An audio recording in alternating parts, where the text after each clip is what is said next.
Olá a todos, engrandecido seja o nome do nosso Deus, por todas as bênçãos, por toda a bondade e por sua graça por cada um de nós. Nós iremos dar continuação ao tema que tem por título Melquisedeque. A obra de Melquisedeque no grande plano de nossa salvação, de nossa redenção. Iremos dar início, iremos nesse momento orar ao Senhor e pedir suas bênçãos, em nome de Jesus. Oremos. Santo, Santo Deus Todo-Poderoso, Criador do céu e da terra, queremos, Senhor, neste momento, rogar suas bênçãos para dar mais início a mais uma palestra, para que possamos ter a graça do céu em transmitir tua palavra. Pois Jesus abençoe teu povo, desperta-nos, restaura-nos.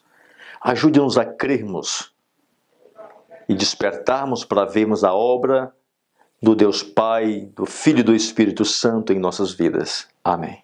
Olá, irmãos, paz e graça seja com todos os irmãos, todos os filhos de Deus. Iremos dar continuidade com esse tema tão importante, Melquisedeque. Como nós havíamos feito uma pergunta no final do vídeo anterior, quem é o Consolador? São João capítulo 14, versos 26, responde o Espírito Santo. Porque ele não poderia vir definitivo para o pátio da terra. Porque o Espírito Santo não podia vir definitivo para o pátio da terra. Vamos abrir um parêntese aqui. Existe um santuário no céu, o qual foi modelo para o da terra. O santuário na terra tinha sempre que ter um sacerdote de dia e de noite. Não seria diferente o do céu. Se um é a sombra do outro, no céu, quem era o sacerdote do Deus Altíssimo? Gênesis capítulo 14, versos 18. Melquisedeque. Então, isto quer dizer que tinha um sacerdote no santuário do céu que sempre vinha pro pátio também, a terra, mas que não ficava em definitivo. Como fazia Arão? Entrava diariamente no santo e no pátio. O que Jesus ia ser no céu? Sacerdote? Se Jesus não se apresentasse para ser sacerdote, Melquisedeque, que era sacerdote do Deus Altíssimo, poderia sair do santuário do céu para ficar em comunhão com o povo? Não. Então, quem ia vir? O Consolador, que é o Espírito Santo, ou o sacerdote do Deus Altíssimo, que é Melquisedeque. Então, por que o Consolador não podia vir? Porque o santuário do céu não podia ficar sem sacerdote. Então, quem é o Consolador? O Espírito Santo, que é Melquisedeque, sacerdote do Deus Altíssimo. Vamos abrir outro parêntese aqui. No dia da expiação aqui na terra, quem oficiava o sacrifício? O sumo sacerdote.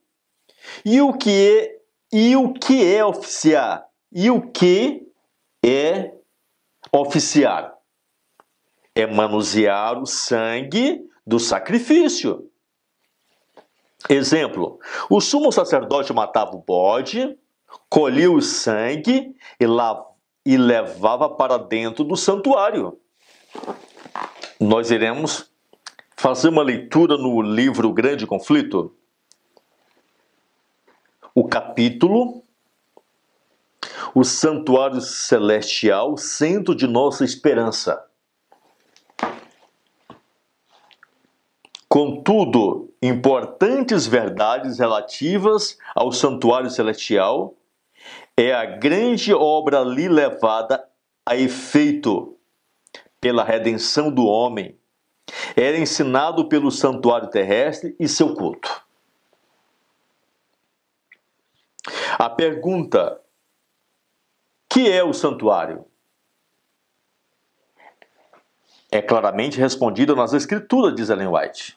O termo santuário, conforme é empregado na Bíblia, refere-se primeiramente ao tabernáculo construído por Moisés, como figura das coisas celestiais, e em segundo lugar, ao verdadeiro tabernáculo no céu para o qual o santuário terrestre apontava. A morte de Cristo terminou o serviço típico. O verdadeiro tabernáculo no céu é o santuário do novo concerto. E como a profecia de Daniel 8, versos 14, se cumpre nesta dispensação, o santuário a que ela se refere deve ser o santuário do novo concerto. Ao terminarem as 2.300 tardes, 2.300 dias em 1844, já por muitos séculos não havia santuário sobre a terra. Destarte, a profecia até 2.300 tardes e manhãs o santuário será purificado, apontava inquestionavelmente para o santuário do céu. A questão mais importante, porém, ainda está para ser respondida, que é a purificação do santuário. O que houve tal cerimônia com referência ao santuário terrestre achava-se declarado nas Escrituras do Antigo Testamento. Mas poderá no céu haver alguma coisa a ser purificada? No capítulo 9 de Hebreus, a purificação do santuário terrestre, bem como a do celestial, encontra-se plenamente ensinada. Quase todas as coisas, segundo a lei, se purifica com sangue. E sem derramamento de sangue não há remissão. De sorte que era bem necessário que as figuras das coisas que estão no céu assim se purificassem com sangue de animais, mas as próprias coisas celestiais com sacrifícios melhores do que estes, ou seja, com o precioso sangue de Cristo. Bem claro, a purificação, tanto no serviço típico como no real, deveria executar-se com sangue. Vou ler de novo. A purificação, tanto no serviço típico como no real, deveria executar-se com sangue. No primeiro, com sangue de animais. No último, com o sangue de Cristo. Quer mais claridade? Meu amigo, meu irmão, se alguém que está me ouvindo não aceita e não crê no que está escrito, no que eu estou explicando, mostrando, ainda que os trovões que trovejaram sobre os montes Sinai trovejassem sobre você, não te despertaria. Com todas essas verdades e esclarecimento que o Senhor nosso Deus tem nos concedido. Paulo declara com uma razão porque esta purificação deve ser efetuada com sangue. Ele diz que sem derramamento de sangue não há remissão. Ou seja, se você peca, você tem que morrer. Você tem que morrer.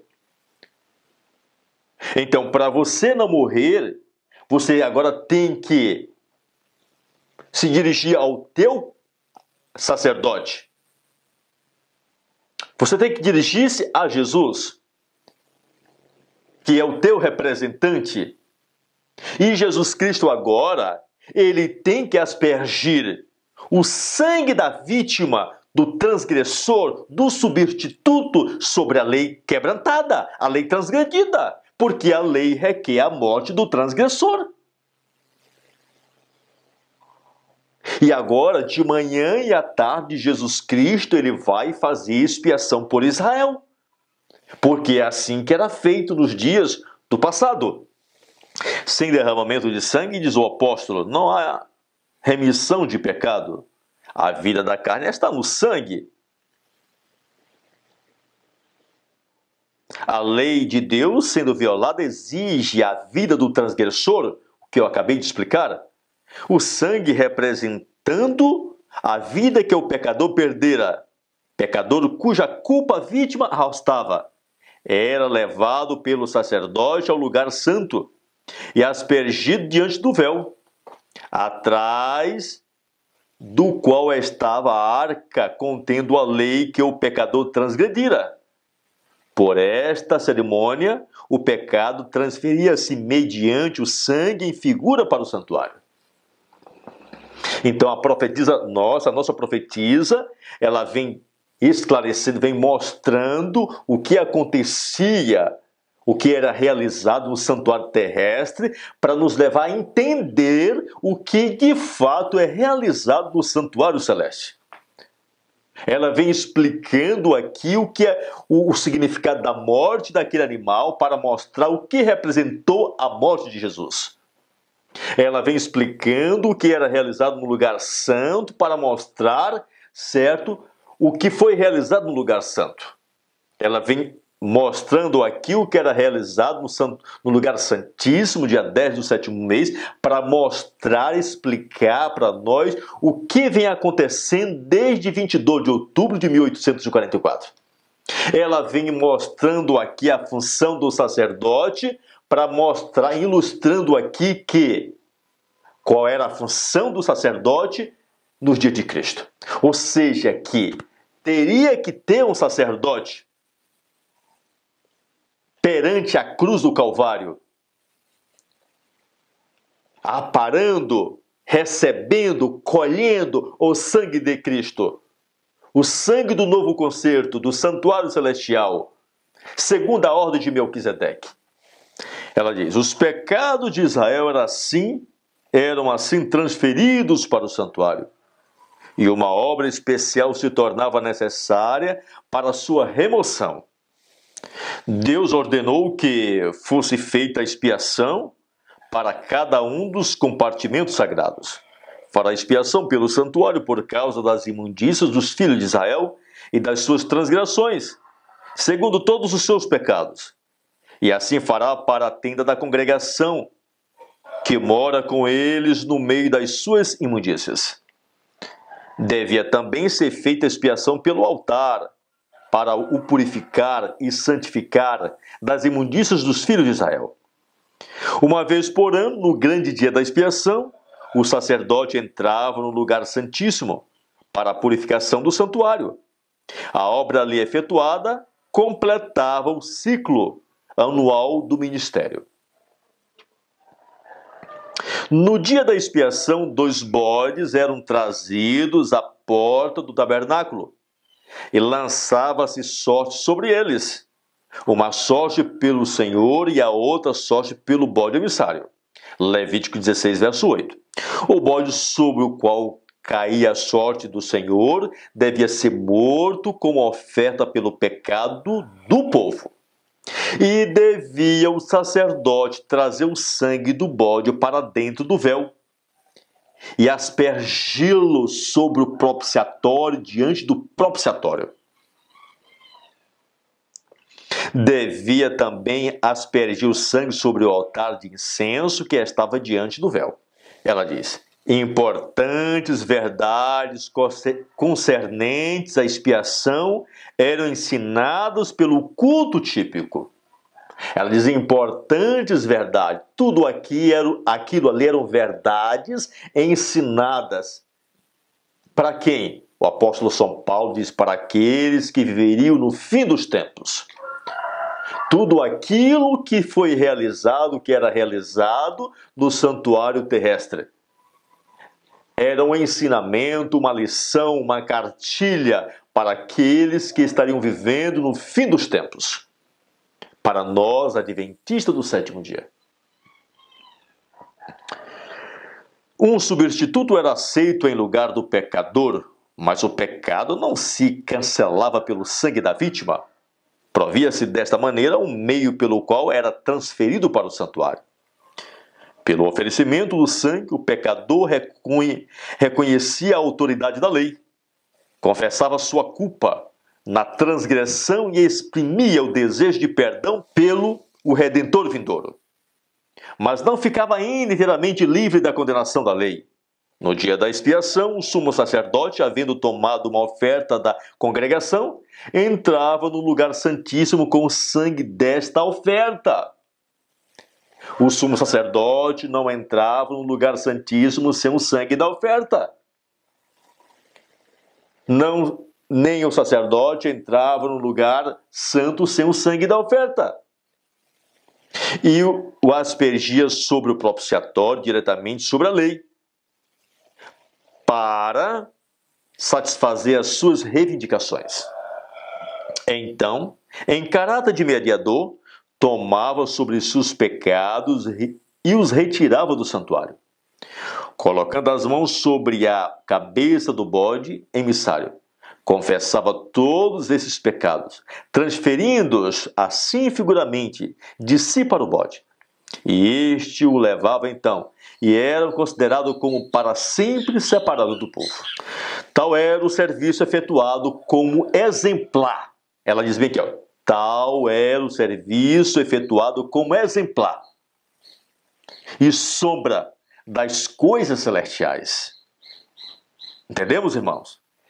Tal era o serviço efetuado como exemplo e sombra das coisas celestiais. E o que se fazia tipicamente no ministério do santuário terrestre, ela diz, é feito na realidade no ministério do santuário celestial.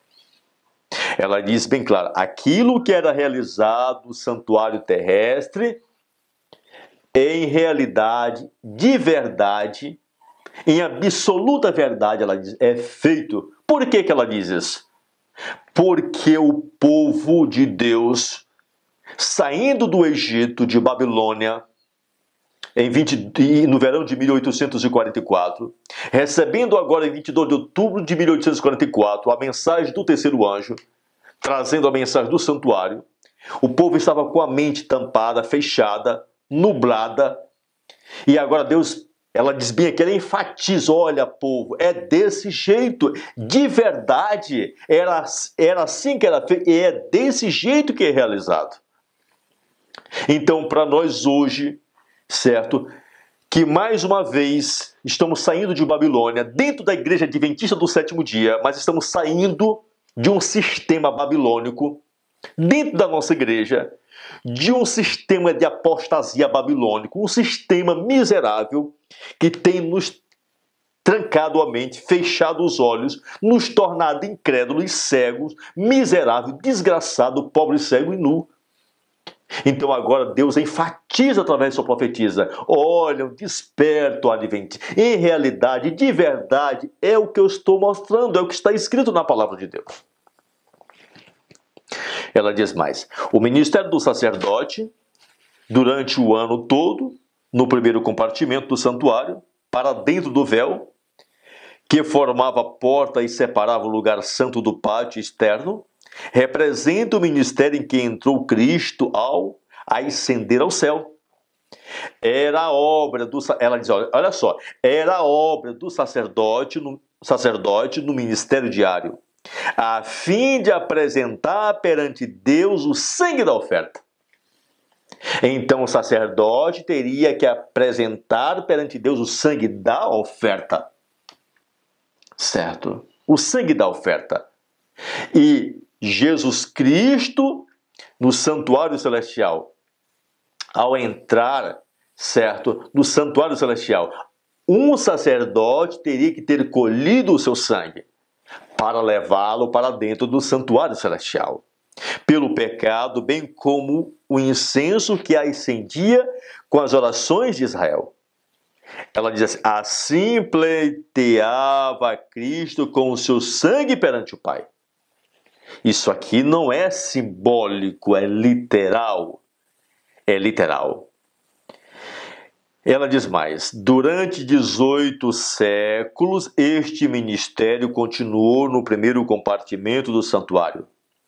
O sangue de Cristo oferecido em favor dos crentes arrependidos durante 18 séculos, do ano 31 até 21 de abril de 1844, certo? O sangue de Jesus Cristo foi oferecido no lugar santo para remir os pecadores. Diz mais: assegurava-lhe perdão e aceitação perante o Pai. Contudo, ainda permanecia seus pecados nos livros de registro. Como no serviço típico, havia uma expiação ao final do ano, semelhantemente. Antes de que se complete a obra de Cristo para a redenção do homem, há também uma expiação para tirar os pecados do santuário celestial. E ela diz: como antigamente eram os pecados do povo colocado pela fé sobre a oferta pelo pecado, e mediante o sangue desta, transferido simbolicamente para o santuário terrestre. Assim, no novo concerto, os pecados que se arrependem são pela fé colocados sobre Cristo e transferidos de fato, literalmente, de verdade para o santuário celestial. Nosso Deus, nosso Pai, louvado e agradecido é o nome santo do Senhor. Queremos lhe agradecer, Senhor, por mais essa mensagem que foi apresentada. Abençoe teu povo, nos dê tua graça em Cristo Jesus. Amém.